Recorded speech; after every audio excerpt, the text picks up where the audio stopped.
Hello, this is your favorite math tutor of knowledgeovergrades.net, Latrell Jackson, and I'm here to talk to you about integers, operations with integers. And as you are familiar with my teaching style, you know that I like to define our vocabulary words. So integers, they are types of numbers. They're actually a category of numbers. And what they are not decimals or fractions, but they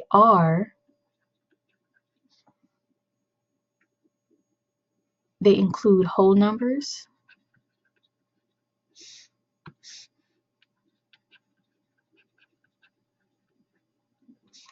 the number 0, and negative whole numbers. So the opposite of a whole number. The opposite of a positive whole number is a negative whole number.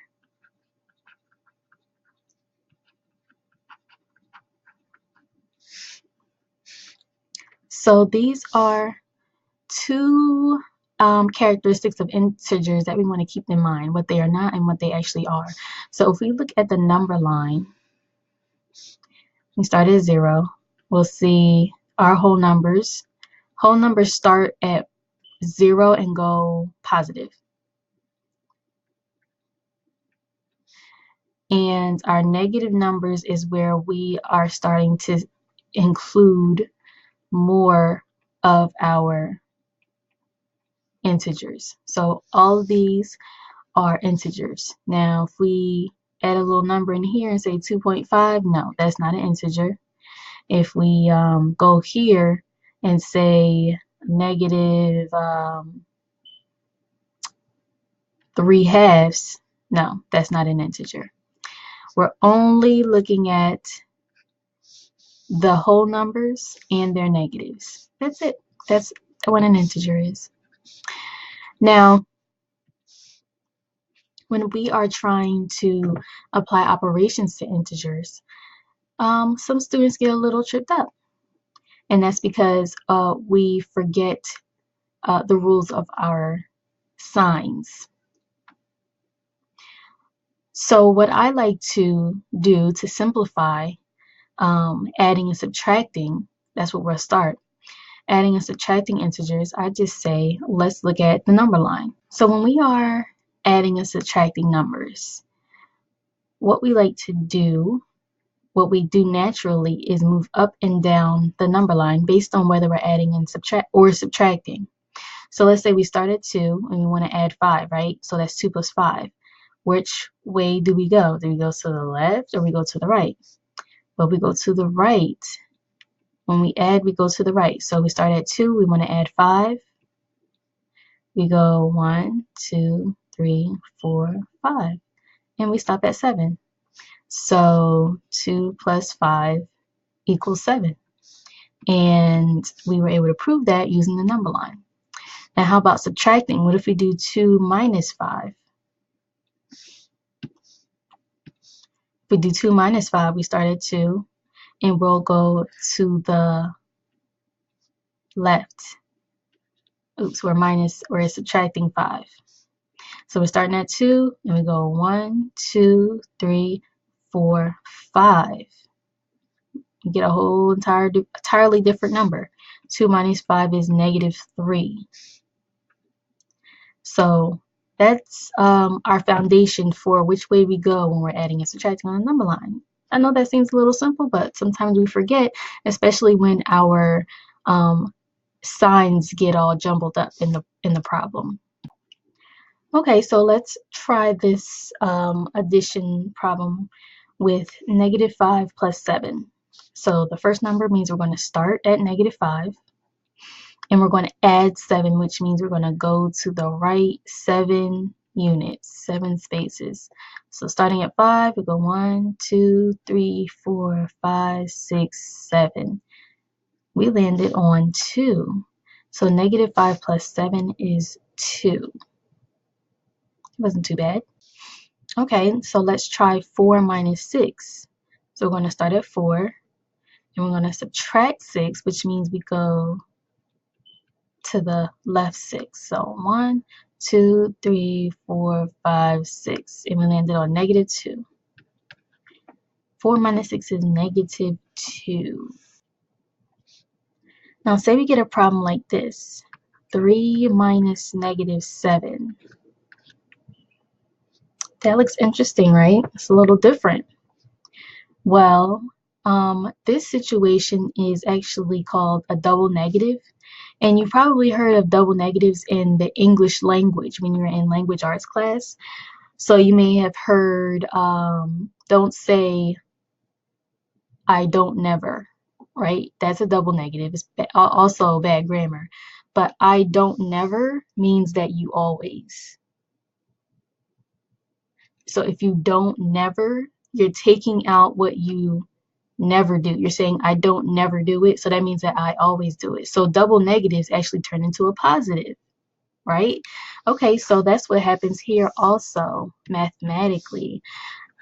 Double negative turns into a positive. So 3 minus -7 equals 3 plus 7. So we start at 3, we add 7, we get 1, 2, 3, 4, 5, 6, 7, 10. So let's say you get a problem that looks like this. 2 plus -8. Sometimes you see this on the test. Sometimes you actually have to use this to help you in some other area of math. So 2 plus -8. What I always like to say is negative rules. When you see a problem like this or an expression, it's going to turn into 2 minus 8 because negative rules in this situation. You don't want negative to rule in your life, but in this type of problem, negative rules. So 2 plus -8 turns into 2 minus 8. And I'm going to get another color. We start at 2 and we go -8, so we go to the left. 1, 2, 3, 4, 5, 6, 7, 8. Now we're going to work on multiplying and dividing integers. So I made this chart diagram right here, just giving you a guide for adding and means multiplying and dividing positive and negative integers together.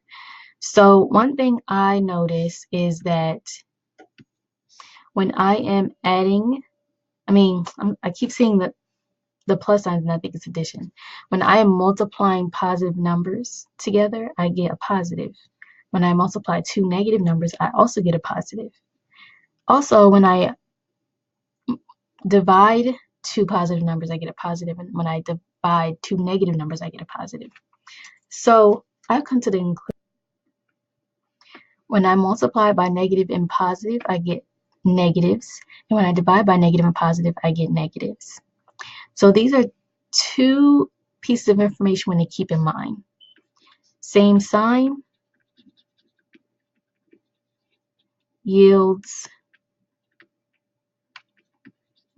positive answer, and different sign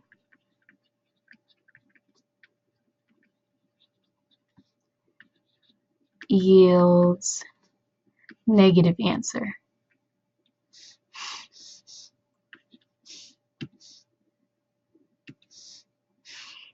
So let's do some problems.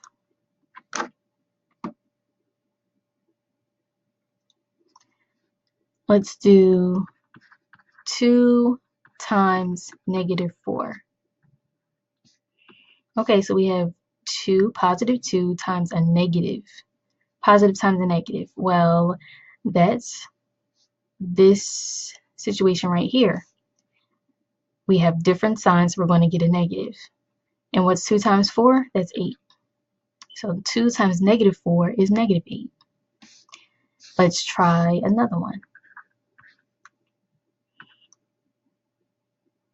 -3 times -4. Well, based on the sign, let's look at that first. We have 2 of the same sign. So the same sign yields a positive. And if we look at the rule, negative times negative is positive. So our answer is going to be positive. So all we have to do is the multiplication of the numbers. 3 times 4 is 12. And that's it. Let's try some division. Negative 10 divided by 5. Well, we got two different signs. 10 is negative, 5 is positive. We got a negative divided by a positive. That's a negative. Different signs yield negative answer. So negative. And 10 divided by 5 is 2. One more. 20 divided by 5. Well, both of these are positive. So same sign, it yields a positive. And 20 divided by 5 is 4. And that's it. So for practice, why don't you try these problems? Negative 2 minus negative 2 and 18 divided by negative 9. So down in the description box, I have provided a study kit for you to download.